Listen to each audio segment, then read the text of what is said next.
stasera negli studi di Radio Popolare con noi di WH Rocco Hunt, benvenuto. Grazie, buonasera a voi della redazione, buonasera a tutti i ragazzi, le ragazze, diciamo le persone che sono in ascolto. Davvero un grande piacere essere qui a fare questa chiacchierata con voi. Piacere nostro. Molto bene, perché siamo proprio qui per fare una chiacchierata conoscitiva. Tu è la prima volta che ti ospitiamo, quindi sappi che noi dobbiamo proprio di rito farti delle domande per conoscere te come persona. Parto io perché è la domanda più importante della puntata. Qual è il tuo piatto preferito? Vabbè, io comunque essendo molto del sud, dell'estrema Campania, mi sembra scontato che ti dica la pizza. C'è una pizza in particolare o qualsiasi? Ma diciamo che la margherita comunque è il classic, cioè classic. Ci vuole la margherita. Squadra del cuore? Ma ti dico, in questo periodo mi sto domandando a cosa serva il calcio, quindi sono veramente indeciso su quale squadra dire, però simpatizzo per la maggior parte delle squadre del sud, della Campania, non una squadra in particolare, anche se comunque sono di Salerno.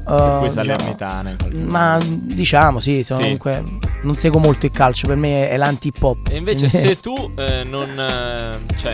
che sogno avevi da bambino? Se non avessi fatto il rapper in qualche modo, cosa avresti voluto fare? Avrei fatto il cantante.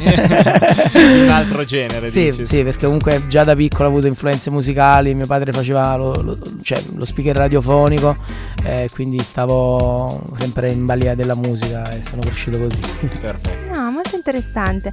E invece che cosa porteresti sull'isola deserta? Qualcosa di cui non puoi fare a meno? Ma diciamo almeno un portatile per le basi, per continuare a scrivere e non rimanere indietro con le registrazioni dell'album. Sì, perché in questo momento anche sull'isola deserta chiudere l'album è qualcosa è di importante. Esatto. Invece qual è il tuo rapporto con i live?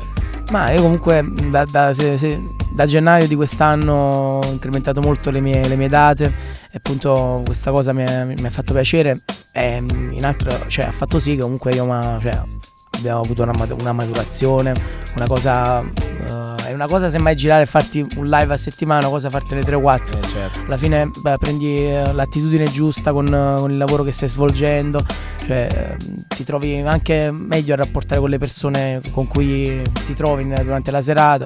Prendi un po' la mano, sì, diciamo. Prendi un po' anche fiducia in te stesso, esatto. Comunque stanno sempre su un palco. Infatti è un mettersi alla prova. E invece parlando di live a cui sei stato, ne ricordi uno in particolare che ti ha emozionato? Sì, in particolare ricordo l'esperienza che ho fatto a Leoncavallo, non so il mese preciso, però comunque c'era questa serata con tutti quanti tipo Nozi Narcos, Salmo, Enzi, diciamo tutti i big della scena. E ricordo tipo che io fino a una settimana prima facevo dei live un po' diversi, cioè con meno affluenza. Recandomi a Leoncavallo vedevo queste persone, questa folla immensa di persone, e quando Enzi dice al microfono lo dovete sentire quanto non sento più il boato, diciamo, del locale piccolo, sento proprio il boato dello stadio. Gol! Ti dico la verità, mi sono emozionato tantissimo, quindi la ricordo davvero con piacere. Qual è l'ultimo disco che hai ascoltato? Ma l'ultimo disco che ho ascoltato, ho dato un ascolto veloce al disco di Mondo Marcio, ti dico la verità che alcune cose che ho ascoltato, ti ripeto molto velocemente, mi sono piaciute. Ecco, invece come inizia il tuo rapporto, quando e come inizia il tuo rapporto con l'hip hop, insomma? Ma io divento Hunt da 12 anni più o meno, a 11 anni e mezzo, all'età di 11 anni e mezzo ho iniziato a scrivere i primi testi. Anche se vogliamo definire per moda, perché comunque vedevo i miei amici che facevano hip hop, rap, dicevo che cos'è. Poi comunque informandomi, riuscendo a mettere i miei pensieri in rima, è diventato ovviamente oltre un hobby, un bisogno, una necessità. Certo. Qual è invece il primo disco che hai ascoltato, quello che ti ha un po' fatto scattare la scintilla? Morfuco, Anima Netta e Morfuco e Tonico 70, il disco appunto dei Cafardo, una crew locale di Salerno, che comunque sono stati molto importanti per i miei inizi e gli inizi di tanti altri rapper della zona. Sì, per cui insomma si lavorava anche parecchio sul locale. Com'è la scena appunto in zona Salerno e dintorni? Come la vedi? Sì, diciamo ci sono due scene, cioè la scena salernitana e quella napoletana, poi ovviamente ci sono altre scene dei capoluoghi campani eccetera. La scena salernitana è molto diversa da quella napoletana, Io ti dico la verità, ho preso i pregi della salernitana e i pregi di quella napoletana, diciamo, li ho messi insieme per poi formare il mio cammino e le mie esperienze. Quindi... Invece a livello nazionale come la vedi oggi la scena hip hop in Italia?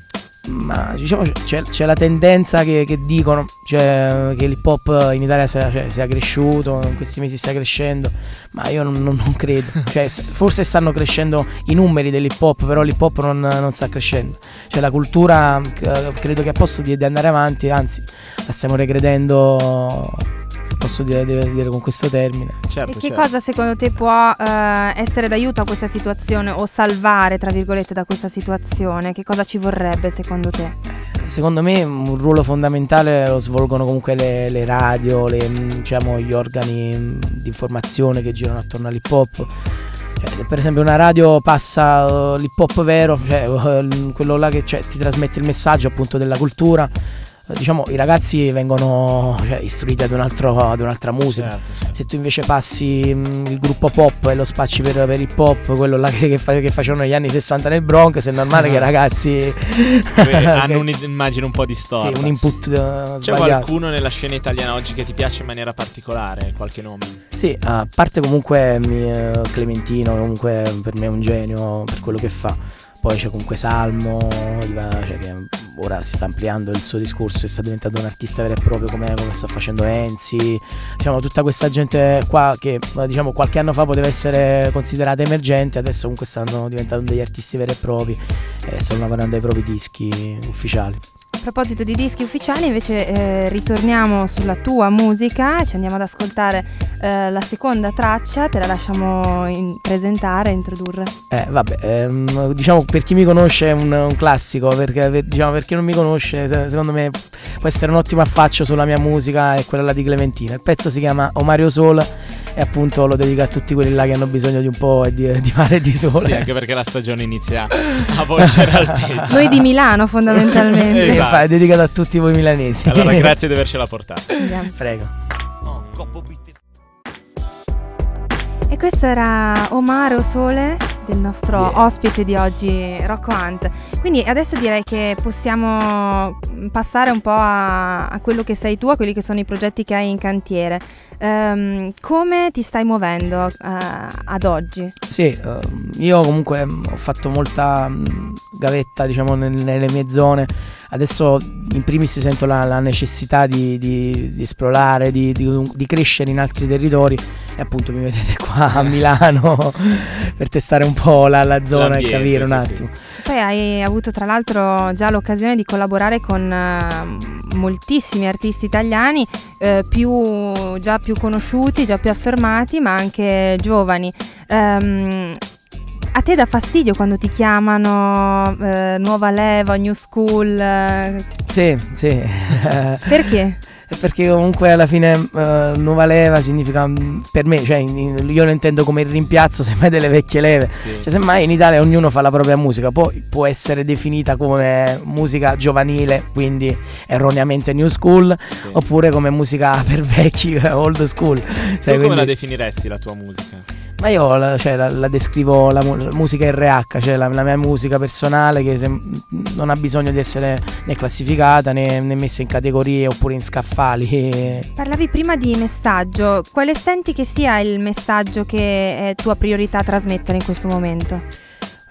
Comunque in un periodo storico molto difficile sia per l'hip hop italiano che per l'Italia però in generale, come tra l'altro per gli altri paesi, sento la forte necessità di trasmettere comunque un messaggio positivo ai ragazzi, appunto come abbiamo voluto trasmettere io e Clemente per O Mario Sole. Cioè, nonostante tutto queste disgrazie, questi problemi che ci sono al giorno d'oggi, non bisogna mai smettere di cercare il proprio mare e sole, inteso come una cosa interiore, non come il mare come cosa concreta. Andarcene al mare tutti. Sì. Insomma, proprio come la libertà di pensiero, di parola, di agire.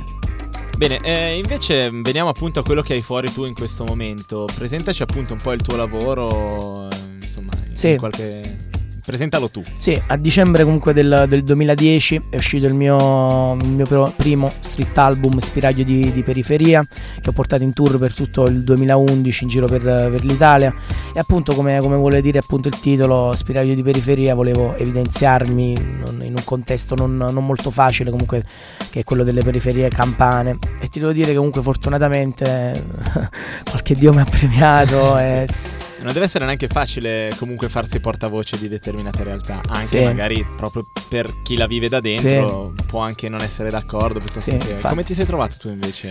Ma io ti dico, comunque mi sono sentito molto orgoglioso di avere l'approvazione di gente che comunque faceva rap, hip hop già da tempo, quindi semmai con le collaborazioni di Into, cioè di Clemente, mi sono sentito molto fiducioso in quello che facevo, e comunque queste cose mi hanno avvantaggiato per il cammino, e non dico solo le collaborazioni, però appunto lo street album, cioè la mia continuità durante i live, la mia continuità in studio, cioè il mio impegno che ho riversato nella musica piano piano sta tornando. Parlando invece di video, dopo RH Positivo ci dobbiamo aspettare qualcos'altro nel breve periodo? Sì, spero comunque entro fine 2012, cioè anno corrente, di lanciare qualche anteprima del mio prossimo lavoro discografico, che non vi anticipo ancora niente perché è ancora top secret. Ci basta sapere che c'è qualcosa in cantiere, sappiamo che dobbiamo tenerti d'occhio, anche se in realtà non avevamo dubbi. Se potessi scegliere un artista con cui collaborare adesso, chi sarebbe? Anche del panorama internazionale, puoi sparare alto, qui si sogna. Cioè, diciamo che se proprio vogliamo parlare di sogno, prendere il primo aereo disponibile, vado a casa di DJ Premier, lo prendo, dico vabbè senti, dammi un beat, poi dopo vado... Perché con lui si fa così, si entra in casa, lo si prende, vado al Queens, esatto, col beat di DJ Premier in pendrive, salgo a casa di Nas e dico dai vabbè, fammi sta strofa di merda, dai. Muoviti che c'ho fretta, che poi l'aereo parte. We should moving, come ci disse il buon Sticky Fingers nell'intervista. Sì, esatto. Vabbè, si può fare, adesso prenotiamo un aereo qua, è un attimo. Bene, invece veniamo a cosa ascolti quando non ascolti hip hop, cioè quali sono i tuoi ascolti quando non ascolti hip hop? Ma io comunque quando non ascolto hip hop ascolto comunque generi a esso collegati, quindi praticamente la musica black, appunto come dice l'ultimo album, il titolo dell'ultimo album dell'artista che ora vi cito, Black Tarantella, cioè di Enzo Avitabile, che per me è un grande lavoro, per me rappresenta il passo prima dell'hip hop, cioè la musica black, quella là fatta bene, quella là che ti trasmette un messaggio contro, diciamo, le controversie che oggi ti mettono a dura prova, cioè quelle là dell'etichetta, del vario poi è bello del business che gira attorno. Bella anche l'idea del mixaggio con le radici, no? Quindi la seconda parte del nome è Tarantella, del titolo, per cui ci sta proprio. Invece il pezzo che hai scelto per i nostri ascoltatori oggi è Frank Ocean, Pink Meter.